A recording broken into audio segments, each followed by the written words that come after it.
Okay, thank you very much for coming to today's session. We go to the profile of the participants of the study. This is a study that is in progress. We have collected so far 185 student respondents. We have weeded out some of the responses that have incomplete answers in the test. So it totaled to 185. So let's look at the demographic factors in the study. Okay, next slide, please. So we have here more female participants than males. And then, next slide. For the civil status, a lot of them are single, followed by who are married, and then we have people who have been separated and widowed. And then next slide, engagement in extracurricular activities. We identified this because we want to know if they have other sources of support, and we want to know if they are engaged in a cause. Most of our law students are engaged in NGOs and they have their own advocacies. So there are 112 students who have engagement in extracurricular activities. And then for those who do not have engagement, it's 72, and there is one participant who did not answer. Next slide, please. Type of program. So you will see here that most of the people who answered the survey belong to the evening class. Now, this has an implication of adult learning. Adult learners will have to prioritize. If they belong to the evening class, most probably they are working. So they have families to feed. They have kids to send to school. There are problems in the family that they have to solve. Perhaps a parent is sick. So you have here a very complicated life of an adult. If you have attended the MOOC on model syllabus development, I identified there that adult learners have a slightly different learning style. And these are professional adults. They are already working. Sometimes they have to prioritize their pay over their studies. Kailangan mabuhay. That is what my students in graduate school would say. Pasensya na po, kailangan ko pong sumweldo. Hindi po ako makakapasok ngayon. So they have to prioritize their work over their studies. Next slide, please. Thank you. Okay, we go now to the results of the study. I will be presenting to you the key findings as this is a work in progress. Initially, I'll be talking about the personality profile of our law students. Why? Personality is our base. We have to identify key characteristics, and in the literature right now, it is led by the big 5 traits: openness to experience, conscientiousness, extroversion, introversion, agreeableness, and neuroticism. So let's take a look at the profile of our law students, okay? So for extroversion, most of our students in law would have a high level of extroversion. Well, come to think of it, they have to face people in court. They also have to have good connections in order to thrive in the profession. So most of the law students are extroverted. Okay, next slide, please.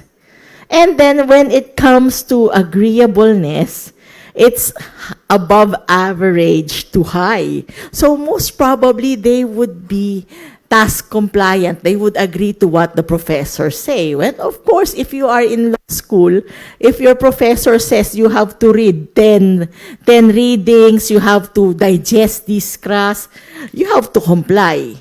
So there has to be a degree of agreeableness in order for you to be a law student, because you have to comply with many requirements. And of course, you cannot bargain with your professors when it comes to the requirements, especially the requirements that are going to come out in your bar exams. Next slide, please. Conscientiousness.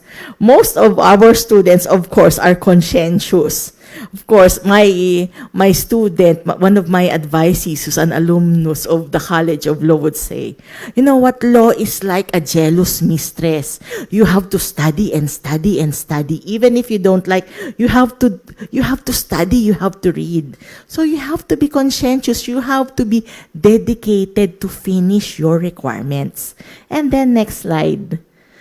This is included neuroticism. It doesn't necessarily mean that you have a high neuroticism score, that something is wrong with you. But in the literature, it says that people who have high levels of neuroticism are more prone to mental health issues such as depression and anxiety. That's why we have here some students at the above average level. They would need some help when it comes to problem solving. It's not bad for you to be scoring high on neuroticism. However, you have to also understand that you are prone to high emotions, such as if something happens to you, if there's a problem, there's a death in the family, that would affect you more compared to a person who is low in N. That's why I would highly recommend that people who will be entering high-stakes professions such as law, medicine, there's high stress there. You have to know your personality type so that you will know how to navigate. If ever you are high in neuroticism, something could be done. You could beef up on your problem-solving skills, and you could also beef up on skills such as understanding your emotions. We have discussed these in the MOOC. How to befriend your emotions, how to regulate the emotions. Okay, next slide. Openness to experience. You see here, nagulat ako sa results kasi below average ang openness to experience. This explores your creative side. This explores your desire to explore new things. And you would see here that openness to experience is at below average. There is a need. So, nakakahon. So, it's at below average. Majority falls at below average. Well, this is a work in progress. We don't know if other participants, other students would respond to the scale, if this profile would change. But at present, it is below average. So, there is also a need to explore the creative side. Nakakahon. Pero siguro, dahil din sa rigors of the profession, that you have to work within the parameters of the law. That could also be explained with how law is being conducted. Next slide. We also administered the Penn State Worry Questionnaire. This questionnaire tests anxiety. And you would see here that there are 22 students who have no worry. Sabi ko, wow, no worry in law school. Wow!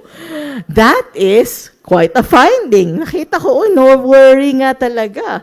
I checked and rechecked that. Some problems with worry is even lower, 12. But when you see below clinical range, nakikita mo to 105 na.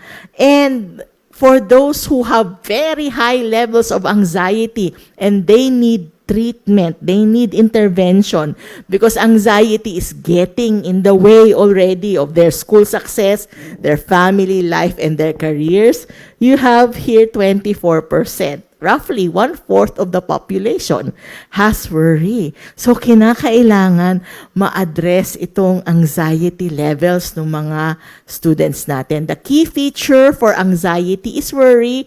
The key feature for depression is sadness. So, you see here that you have to also cultivate the relationship side of our students. Why is relationship important? We have a study among teachers, and it says there that the teachers and school heads who have high levels of well-being have good relationships with the family and with the peers. So there is a significant association of having a very supportive family and very supportive peers and work environment. We have to nurture that. And I hope that competition inside the law classroom would minimize, because this contributes to anxiety. Second, we also have to enable our students to lessen their anxiety by having effective study habits, introducing ways to study effectively so that they would study less. There are scientific ways to study. We also have to let them engage in more problem-solving skills in the psychosocial side. And of course, enough time for rest and relaxation. In the MOOC, you had breathing exercises, and there are more exercises to reduce your worry or your anxiety levels. Breathing exercises, very simple. And then, of course, effective scheduling and avoidance of substances. In the literature, it also says that law students, when they are during the crunch time, use substances. So you have caffeine, you have nicotine, and wala pa ako nakikita drugs, illicit drugs. But one of my students who did her thesis on the study habits of honor students, medical honor students, said that there are some respondents who engage in substance use, illicit drug use. Kasi raw kailangan nilang gising sila. So, what good is it to achieve in law school if your health is at stake? So let's rethink of the ways that we do it. There are scientific ways to enhance learning, and perhaps we could think about it.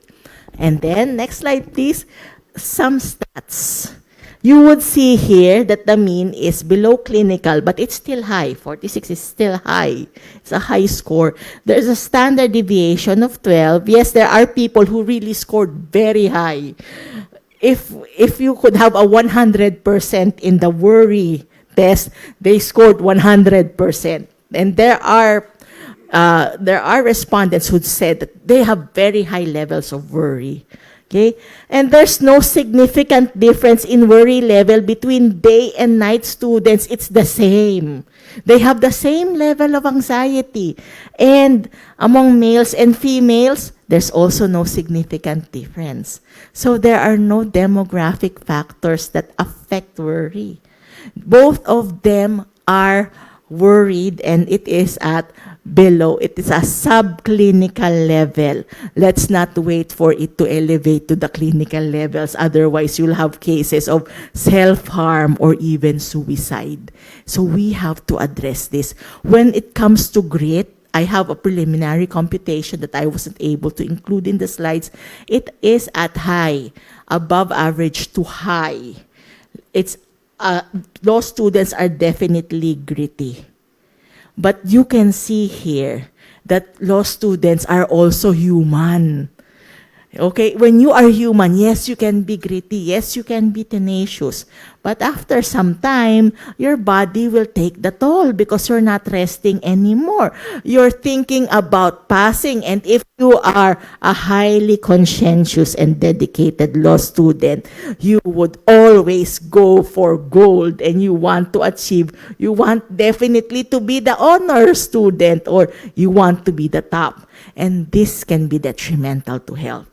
So the research would show us ways on how we have to rethink the delivery of our classes and also to rethink programs and services. I'm a guidance counselor. We always start our programs with needs assessment. You have here solid evidences, scientific evidences, and we can learn from the results of this study.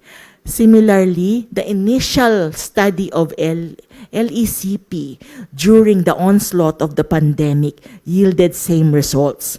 They don't have statistics there, but I have done the word cloud and I have presented this during the MOOC. You could see here that the students really problematize their academics, and a lot of them have mental health issues already.